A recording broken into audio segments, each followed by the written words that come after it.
Side by side, our fears are done. All the good times just begun. Welcome to the van.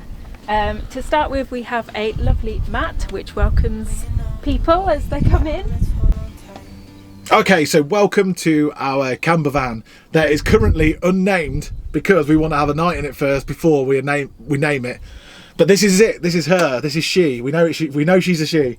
And yeah, this is it. So what we've gone for as the basics before we go deeper into it, we've gone for a completely wooden van inside. Everything's made of wood, and we've sort of got wooden cladding, wooden ceiling. We've painted pretty much all of the wood to decorate it and to finish it and seal it and everything, but we've left the top sort of left as wood. It's the only bit that's left at wood at top, and I think it's got a really nice effect, you know, white to that, white paint to wooden top, and we just oiled this and just kept it as it is. So yeah, this is it. So what we've got for straight away, what you'll notice is we've got fixed bed, the fixed bed system.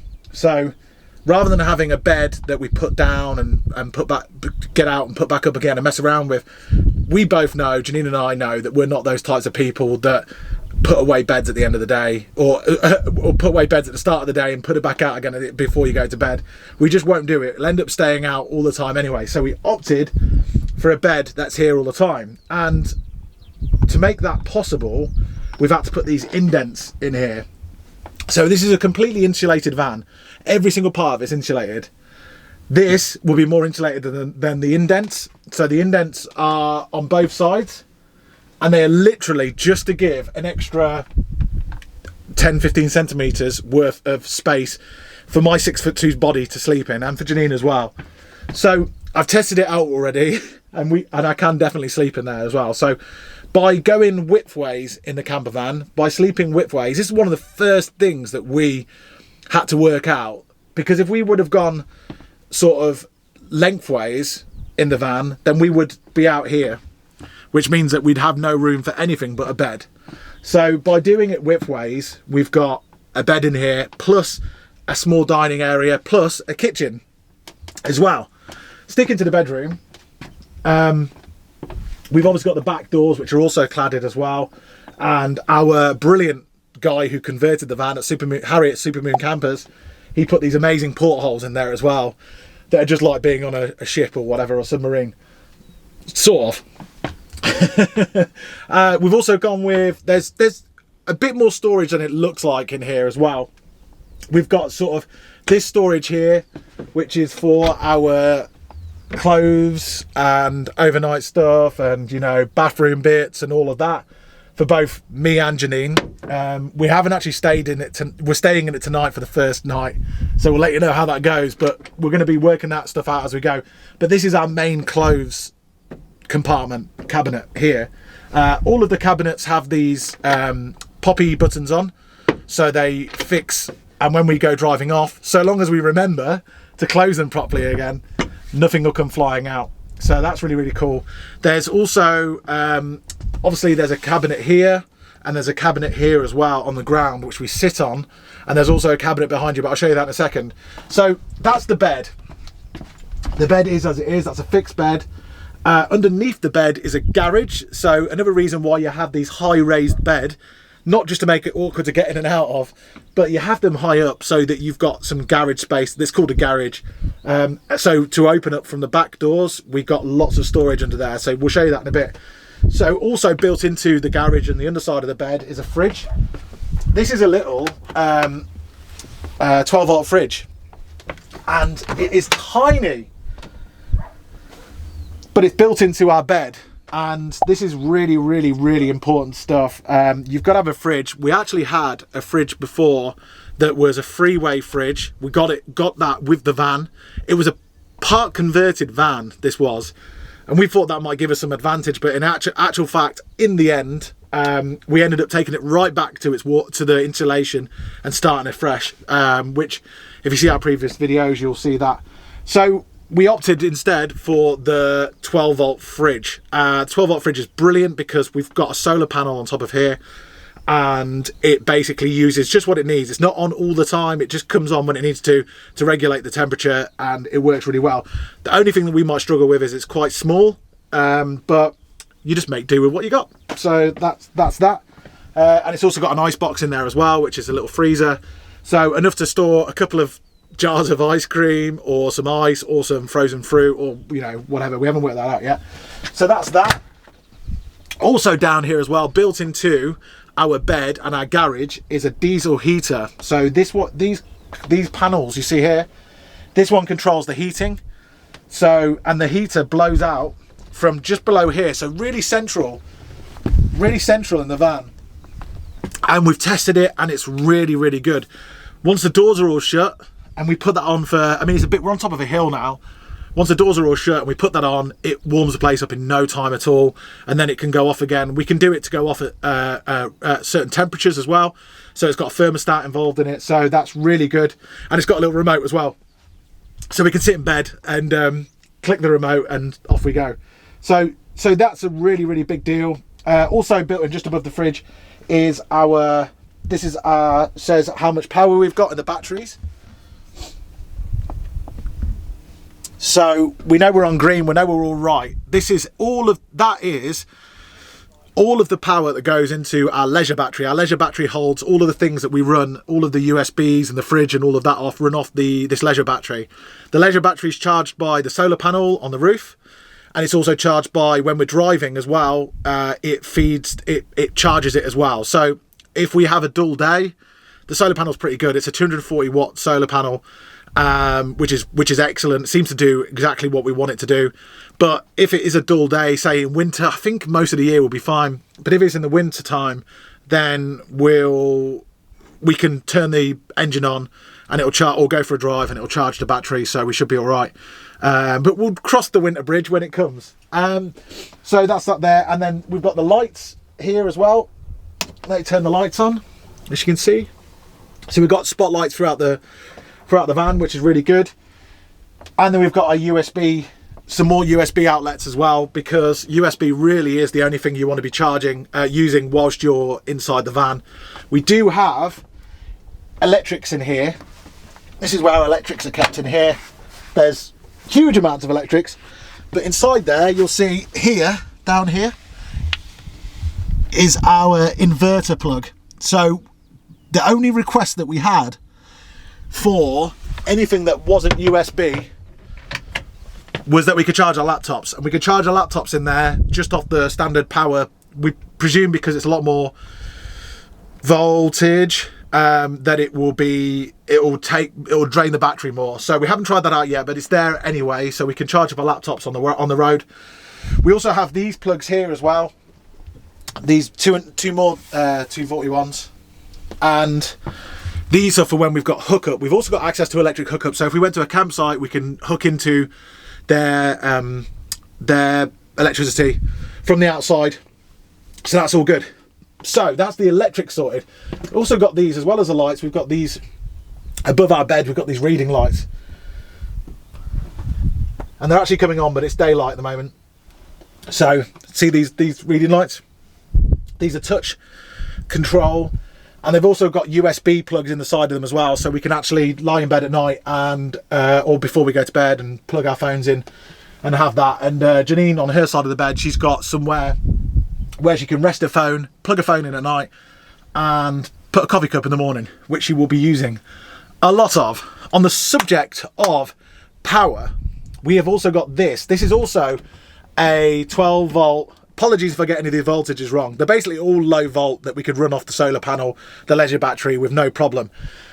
Everything takes very little amount of power. The lights take very little amount of power. The fridge, very little amount of power. And this is this doubles up. This is an extractor fan, so it's just above the kitchen area. So it sucks the steam or whatever out for ventilation, but it's also a fan as well. So it can bring the air in as well, because on the back of the van, so the cab's got obviously wind down windows, but the back of the van hasn't got any, so we would rely on that in the summer, this summer. So it's really, really good, works very well, and it's a skylight, and it's, you know, we can shut it off to any level of lighting we want. It's waterproof, so it does all of that. So that's all of the power. Then if we move on to the kitchen now. So we've got the pantry up here, which we've got loads of different things up here, and they all stay in, thank God. They don't fall out because it's been designed to sort of slope down, so they all sort of stay in this area when we're driving on like rocky sort of ground. We have got our kettle here, but as for the kitchen, we've got a cupboard here which we are going to be using for all of our food, so our tins and tea and coffee. It's not very big, but we have a spare bit of room in here if we need to put any more food in, so we'll use that for extra food. So we have got a worktop along here that's made of oak. It's a really nice bit of oak actually that we managed to get, and we've got like a chopping board to go on the sink, which obviously you can take off, and there we go, like that. And so that is that bit. The reason why our kitchen is quite big in comparison to other camper vans, some people cut off their kitchen there and they have sort of a smaller sink and a smaller cooker, and they have a seating area here, but we opted to not go for that because we wanted a bigger kitchen area. We need the prep area, and yeah, we just wanted a bigger kitchen, so we decided to work a few things around to make that possible. So yeah, so that's what we've decided to do. We've got our herb garden here, and up here is our spice rack. We've got 2 spice racks. We've got loads of spices, which is really cool. I absolutely love this area. And yeah, so we bought these, I think we bought these from Amazon, and I added a little bit of string here, a bit of rope, just to make sure that they don't fall off, and it works as well. They don't, luckily.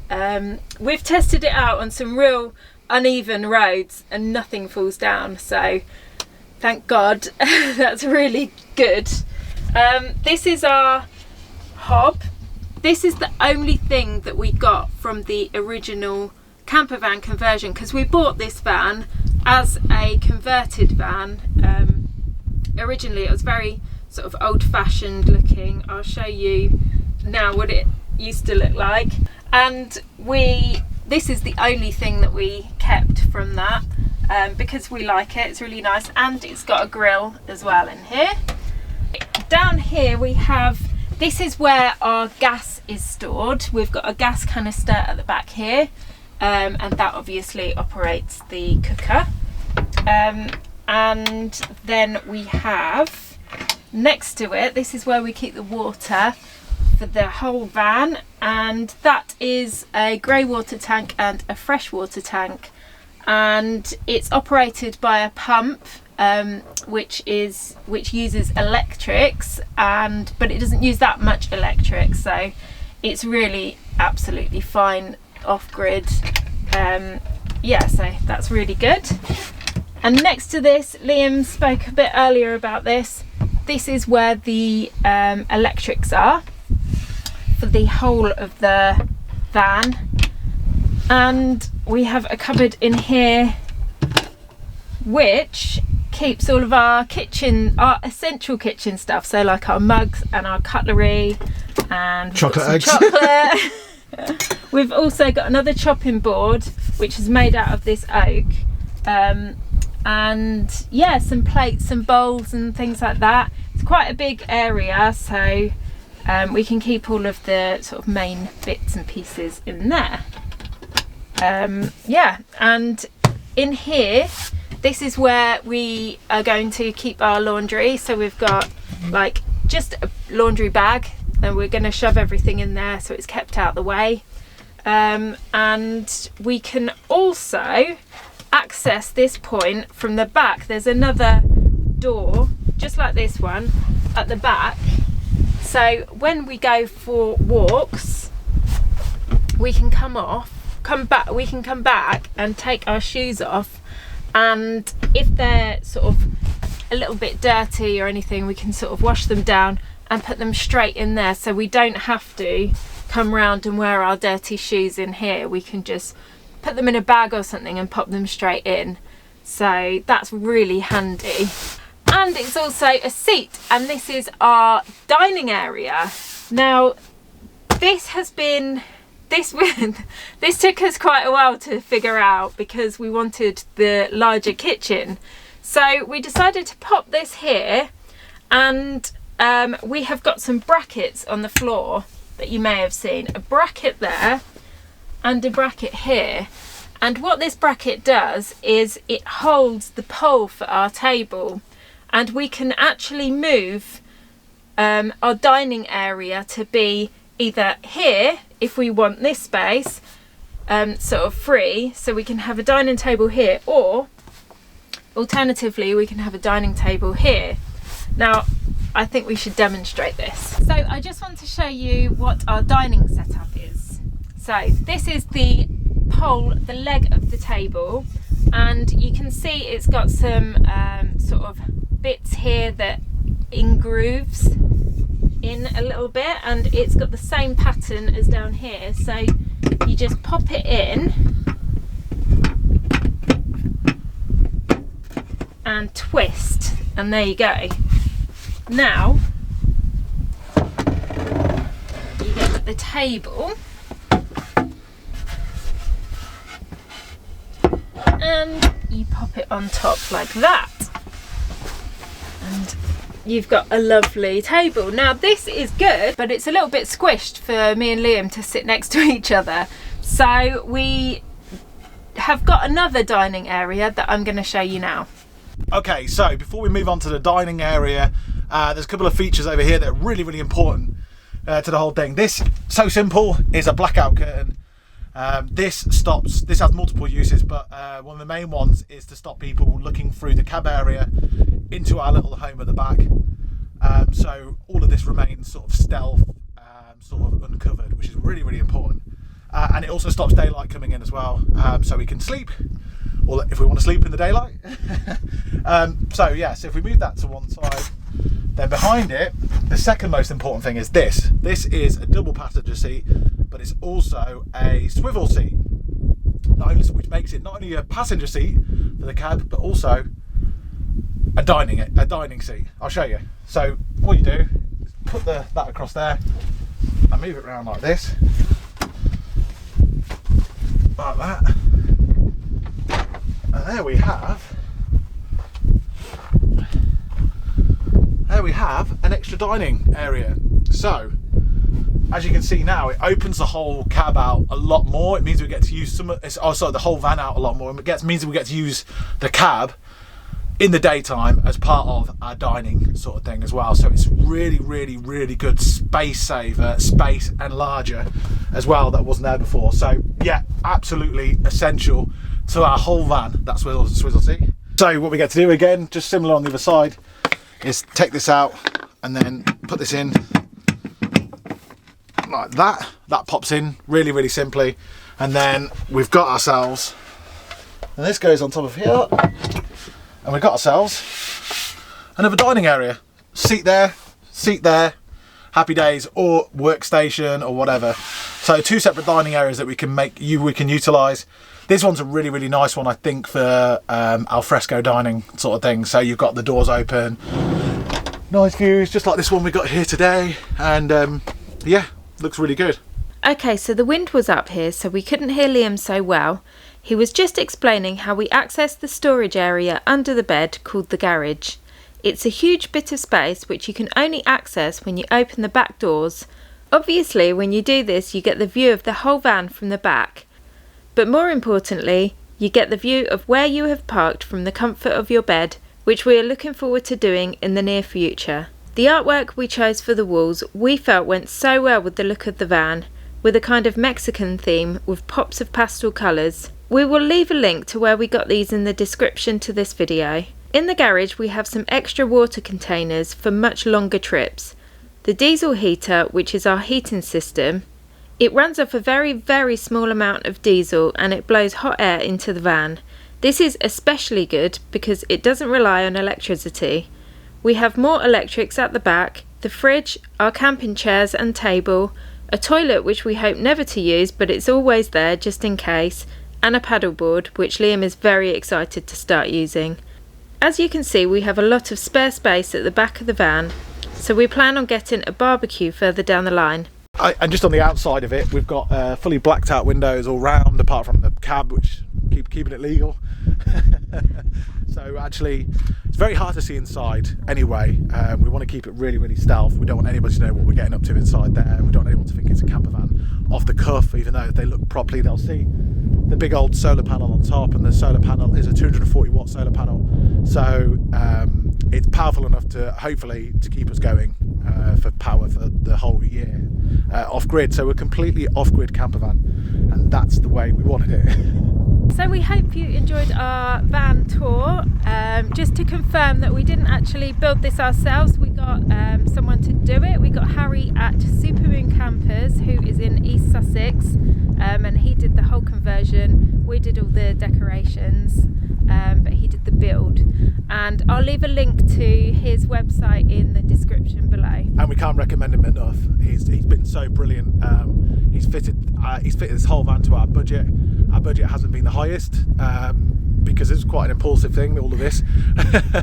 But he's really fitted it to our budget, and he's customised it and made it our own, exactly how we wanted it to be, and with his leading by his expertise as well. So yeah, his details will be below in the description. Please contact him if you want to get a van yourself. And yeah, tonight we're going to be sleeping in this for the first time out in the wild here up on top of this hill. So if you want to see what we get up to tonight and our future adventures around the UK, we're going to be travelling for the rest of the year around the UK, then please subscribe to this channel. If you like this video, hit the thumbs up, and yeah, we'll see you next time.